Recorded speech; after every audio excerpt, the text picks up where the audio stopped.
Essa é uma história que vale a pena. A minha esposa Aline sempre fala assim, amor, se eu fosse você, eu escreveria um livro para contar a tua história, porque a história ela é muito interessante. Eu sou nascido e criado em Jacarepaguá, num subbairro chamado Gardênia Azul, Gardênia Azul, né? Que ó. hoje explodiu uma explosão de muita gente naquele lugar, mas Aqui antes... pertinho É até da pertinho, gente. pertinho.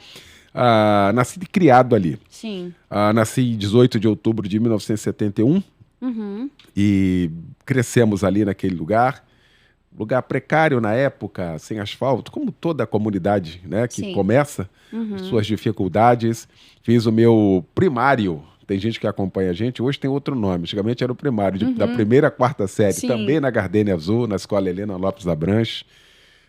Agora, interessante que hoje a gente tem maior dificuldade de descobrir o que quer ser.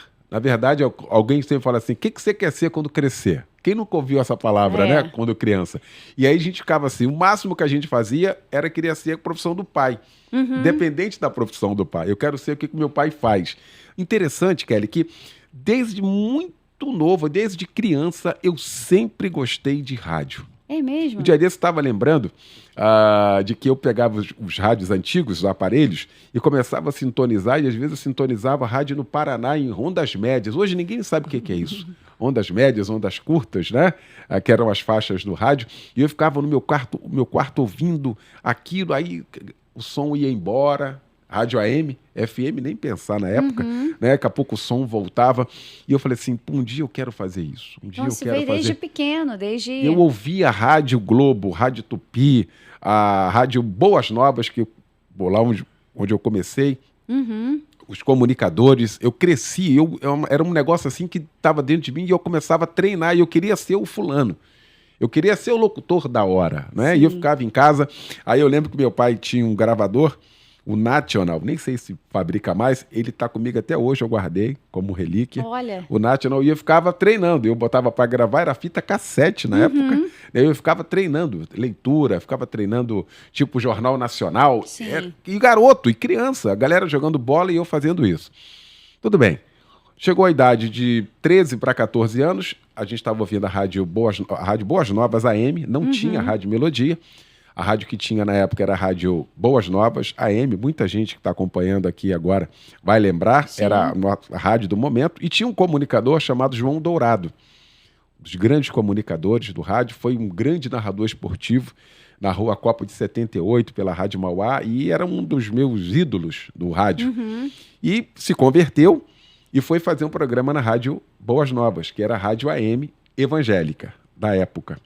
Sim. E a gente ouvia toda tarde. E eu já me comunicava com a Rádio Boas Novas. Já entrava no ar como ouvinte, ganhava presente, já tinha um trâmite lá. Sim. E uma vez ouvindo o João Dourado uma tarde, ele comentou de que a SEAB ia fazer um conjunto habitacional em Nova Iguaçu, na Baixada Fluminense. E de que esse conjunto habitacional abrigaria vários irmãos nossos irmãos evangélicos, servos de Deus. Sim. E ele comentou aquilo, e eu estava na sala ouvindo, aí eu peguei e falei assim, puxa, se a gente tivesse como fazer uma entrevista com alguém para trazer mais detalhes, a gente abençoaria mais pessoas. É. A pessoa não sabe, a gente não sabia. Bom, terminou o programa do João Dourado, às 17 horas, eu peguei o telefone, a gente já tinha telefone, nós fomos os primeiros a ter telefone na Gardênia Azul. Meu pai conseguiu, juntamente com alguns poucos vizinhos lá. Eu peguei o telefone e liguei para a Rádio Boas Novas. E falei assim, eu queria falar com o irmão João Dourado. Passaram o contato para ele. Ele não atendia ninguém, até porque ele era diretor comercial da rádio, não me conhecia. Sim. Mas o telefone, o menino pegou, passou e ele atendeu. Quando ele atendeu, eu reconheci a voz. Falou, irmão João Dourado. Aí me identifiquei. Falei, o senhor comentou durante o programa de que ia ter uma inauguração de um conjunto habitacional em Nova Iguaçu.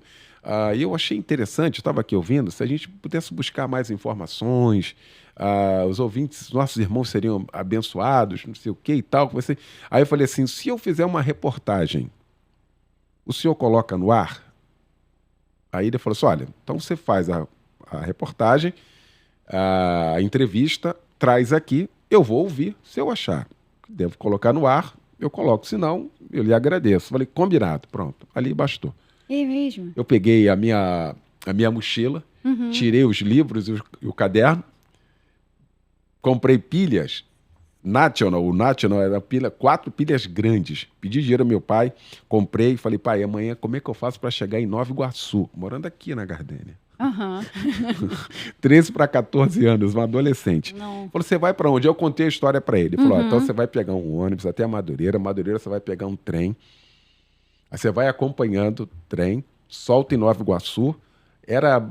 Hoje eu sei onde é esse conjunto, né? Fica lá as estradas de Madureira, o interior de Nova Iguaçu. Não era no centro de Nova Iguaçu, era lá para dentro de NovaIguaçu. Você imagina... E você sozinho E eu sozinho. Cheguei, quando eu chego lá, encontro o conjunto. Encontro o conjunto. Falei, agora sim. Quando eu chego lá, tinha uma pessoa, o porteiro. Ninguém para falar sobre aquilo. Eu falei, ô senhor, tudo bem? Bom dia. Aí ele falou, bom dia. Eu falei, eu queria conversar com alguém, fazer uma entrevista com o responsável. Eu falei, olha, querido, você tem que ir para a praia de Botafogo. Ué? Ou seja, Zona Sul do Rio de Janeiro. Quer dizer, foi pro oposto, né? Oposto, completamente. Aí eu falei, como é que eu faço para chegar lá? Ele falou, você pega o ônibus, você pegou, solta em Nova Iguaçu. Em Nova Iguaçu, você pega o trem, solta na Central, pega 175, me deu toda a planta, eu anotei e vim embora. E nisso, o tempo passando, eu sem fome, a expectativa de fazer. Sim. Cheguei por volta de umas 3h30 na praia de Botafogo, consegui achar, me identifiquei, aí consegui fazer entrevista, gravei a entrevista com a pessoa responsável, daquilo que eu queria saber, que eu achava na época... O ânimo já estava completamente Não, a 1000 por hora, tava, né? Porque vai para um lugar, vai para outro. Eu estava no pique, no clima, assim, falei, não, eu tenho que fazer essa reportagem. E aí terminei, agradeci, vim no ônibus, aí vim ouvindo, aí eu ouvi 300 vezes, né? Não dormi. Sim. No outro dia, estava eu lá na Rádio Boas Novas, aí me identifiquei, aí o irmão João Dourado pegou, pediu, coloca então para eu ver. Eu peguei e coloquei. Aí ele pegou e falou, olha... Aí chamou o operador, falou assim, pode colocar isso aqui na pauta aí que eu vou soltar hoje no ar. Você imagina? Olha. Falei, meu Deus do céu. E é interessante que o que marcou, na verdade, estava tudo gravado, indo pro ar gravado e eu trêmulo. Né? Que coisa, que marcou aquilo. Exatamente. Quando terminou o programa, ele me agradeceu. Na época, isso era o quê? 85 para 86? O início de 86, 1986, ele pegou... Tinha uma onda de greve, todas as categorias reivindicando salários, uma onda de greve. Aí ele pegou e falou assim, olha, amanhã gostaria que você fosse no Sindicato dos Professores entrevistar a presidente do CEP para explicar por que essa greve dos professores. Tinha uma semana já de greve. Aí eu, sim, senhor, aí peguei onde era, não sei o quê. Aí fui, fiz também. Aí comecei a minha vida. Chegou um determinado momento e ele me deu meio que uma tarefa, na época, assim, muito complexa. Sim. Um negócio que não dava... Naquela situação não tinha como. Tipo, meio que ultimato, né? O Dourado pegou e falou assim, bom, a maneira de eu tirá-lo é dando uma missão impossível. 86, Copa do Mundo, 1986, a seleção brasileira foi convocada. A seleção brasileira veio para o Hotel Sheraton. Hoje a gente passa direto ali na frente, mas imagina, com 13 anos morando aqui, como é que ia passar no Hotel Sheraton? A seleção brasileira foi se hospedar lá para depois seguir para a Copa. E ele pegou e falou assim, eu queria que você fizesse entrevista com 2 jogadores evangélicos que foram convocados, o Silas e o Miller, que são servos de Deus até hoje. Hoje a gente tem atletas de Cristo, né? Mas na época eram os 2, né? Que tinham sido convocados. E não me deu crachá, não me deu credencial. Só falou, vai. Um menor de idade. O menor de idade. Tinha até uma cara de mais velho, mas era menor de idade, né? Sim. E eu peguei a minha mochila com o meu gravador National. Falei, pai, como é que eu chego no Hotel Sheraton? Meu pai, você vai para Alvorada, já tinha aqui, não esse terminal todo. Sim. Pega o ônibus X lá, sei o quê, vai passar em frente. Aí eu fui. Vai eu. Aquele monte de gente. A imprensa inteira convoca. É a seleção brasileira, em 1986. Imprensa em peso, né? Em peso, o mundo inteiro acompanhando aquilo e fazendo reportagem. Chega eu, com a minha mochilinha. As pessoas devem ter confundido com fã, né? Aí, deve ser fã. Olhou, eu falei, tudo bem? Boa noite. Eu vim fazer entrevista. Aí o cara, você é de qual rádio? Eu falei, da Rádio Boas Novas. A única rádio evangélica. Eu lembro que esse era o meu jargão, né? A única rádio evangélica. Aí o cara, tá, mas qual é a sua credencial? Seu nome? O quê? Credencial? Não sei o quê. Pronto. Ninguém deixou eu entrar. Olha. E o João Dourado tinha falado assim, se você conseguir fazer essa entrevista, você continua aqui no programa. Se você não conseguir, eu quero te agradecer, mas não vai dar para a gente continuar. Esse foi o desafio. Sim. Eu saí da rádio com esse desafio, de que eu tinha que conseguir essa entrevista. E eu dei a volta pela outra entrada, fui barrado também. Aí, todas as entradas, óbvio, não tem como é que você diz que é imprensa e não tem. Você trabalha numa rádio e não se identifica. Não, isso não existe. Aí, pronto. Peguei, fui para frente do Hotel Sheraton, falei assim, pô, fim da linha.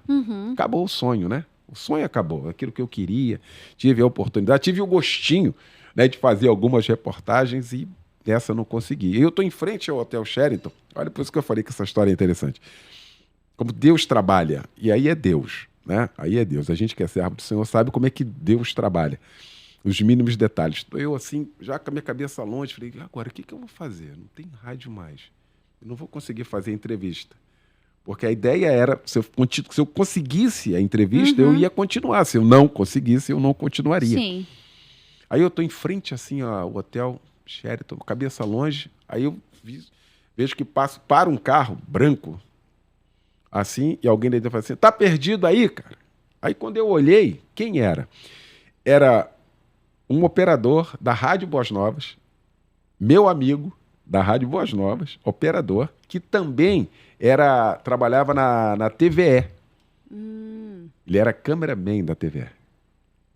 Aí eu falei, poxa, rapaz, o Dourado pediu para eu fazer uma entrevista com o Miller e com o Silas, só que não deixaram entrar, eu estou sem credencial. Aí ele pegou e falou assim, entra aqui no carro. Aí eu entrei no carro, paramos no estacionamento do hotel, ele me deu uns cabos, falou, vamos embora, vamos trabalhar. Aí subi com ele. TVE.